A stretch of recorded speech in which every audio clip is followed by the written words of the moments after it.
Chers élèves, bonjour. Ravi de vous rencontrer dans cette nouvelle vidéo pour continuer toujours la série des corrections des examens régionaux concernant le bac libre. On est toujours dans l'œuvre du conte philosophique Candide ou l'optimisme de Voltaire. Si vous êtes prêts, on commence. Voici l'extrait qui a été déposé dans cet examen régional.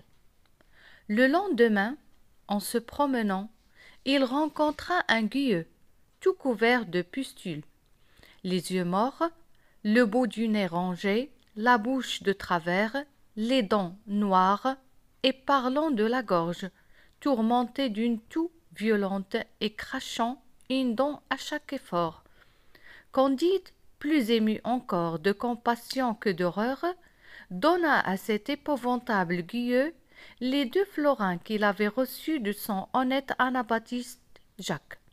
Le fantôme le regarda fixement, versa des larmes et sauta à son cou. Candide, effrayé, recule. « Hélas ! dit le misérable à l'autre misérable, ne reconnaissez-vous plus votre cher Pangloss ?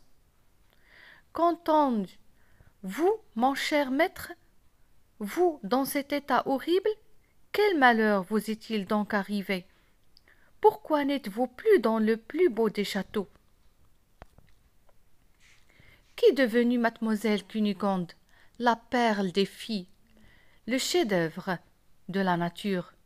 Je n'en peux plus, dit Pangloss. Aussitôt, Candide le mena dans l'étable de l'anabaptiste, où il lui fit manger un peu de pain. Et quand Pangloss fut refait, eh bien, lui dit-il, Cunégonde, elle est morte, reprit l'autre. Candide s'évanouit à ce mot.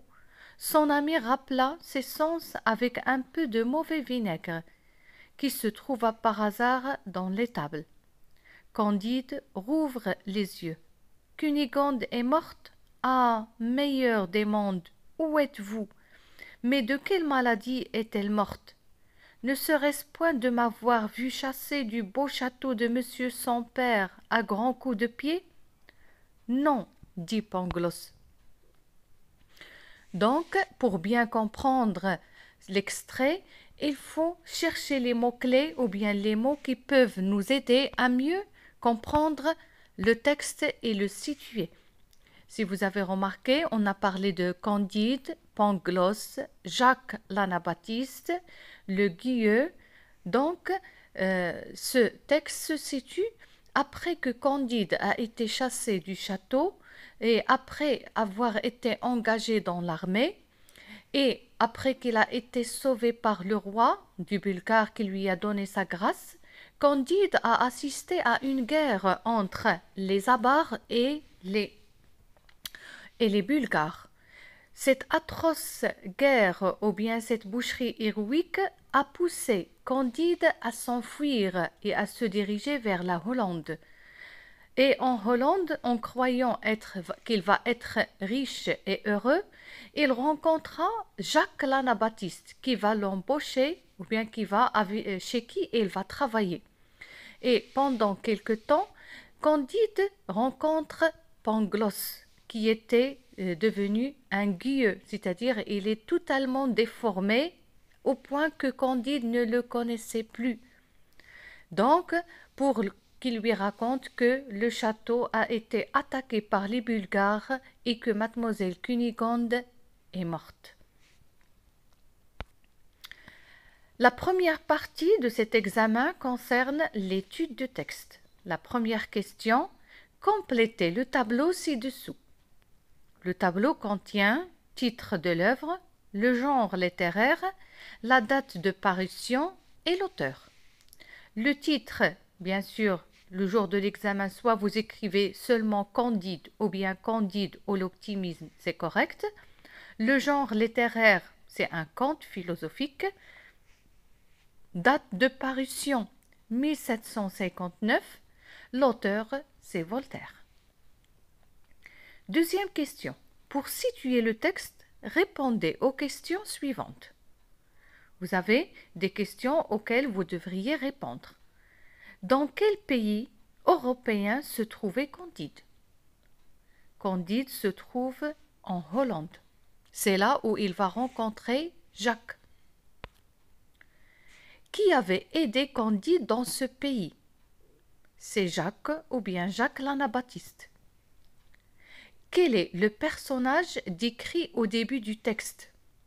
Au début du texte, Candide, il décrit un guilleux. Ce guilleux était seulement son professeur ou bien son précepteur Pangloss.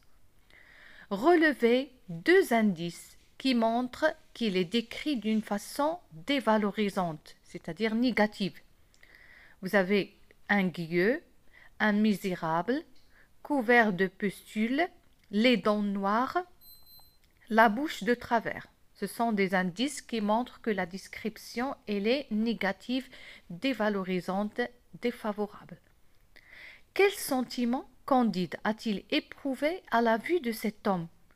Quand Candide a vu ce guilleux qui est Pangloss, il avait quel sentiment?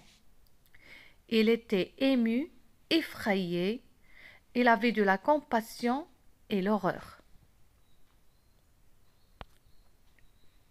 Pourquoi Candide a-t-il reculé, effrayé, malgré l'attitude rassurante de l'homme?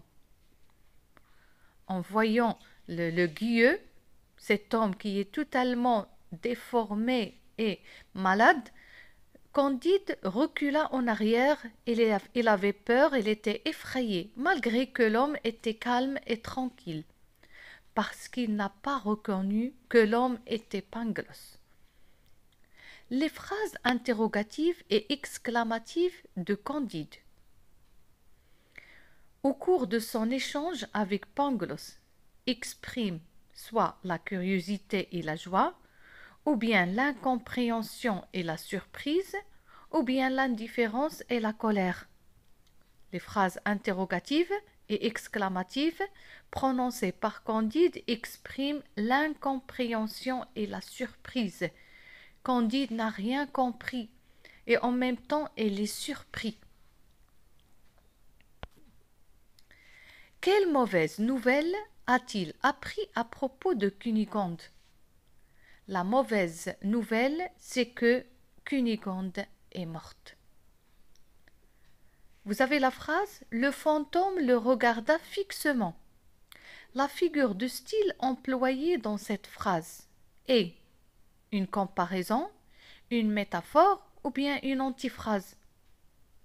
Ça ne peut pas être une comparaison parce que on n'a pas le comparé, ni le comparant, ni le moyen de comparaison. Elle ne peut pas être une antiphrase parce qu'il n'y a pas d'opposition dans la phrase. Donc c'est une métaphore. Pangloss est comparé à un fantôme. Relevez dans le texte deux mots appartenant au champ lexical de la peur. Vous avez épouvantable, horreur, effrayé, fantôme, horrible. Pourquoi Candide, ou bien pour Candide, Cunégonde serait morte parce qu'ils s'étaient séparés? Qu'en pensez-vous? Et justifiez votre réponse. Candide, il croit que Cunégonde est morte parce qu'ils se sont séparés. On a dit au début que dans le premier chapitre, Candide a été chassé du château par le père de Cunégonde, qui est le baron. Donc, il croit que à cause de cette séparation, Cunégonde est morte, malgré que ce n'est pas la vérité. C'est que les Bulgares, ils ont attaqué le château, ils ont violé et ils ont éventré Cunégonde. Donc, Candide, qui aimait beaucoup Cunégonde, croit qu'elle était morte car elle n'a pas supporté qu'il soit chassé par le baron du château. Que feriez-vous si vous rencontriez un ancien ami dans un mauvais état? Le saluer ou l'ignorer? Justifiez votre choix. Si, après plusieurs années, vous rencontrez un ami qui est dans un mauvais état, soit il est malade ou bien est blessé, donc qu'est-ce que vous allez faire? Est-ce que vous allez le saluer ou bien vous allez l'ignorer? Je le saluerai et je l'aiderai car il est mon ami et il a besoin de moi. Donc pour la question 9 et 10, comme j'ai dit la dernière fois, ce sont des questions de réaction.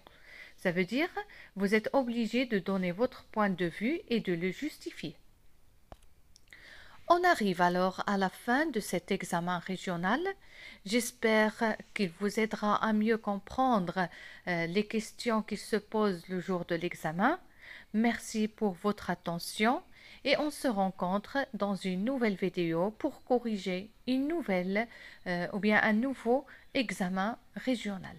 Je vous dis merci et à bientôt.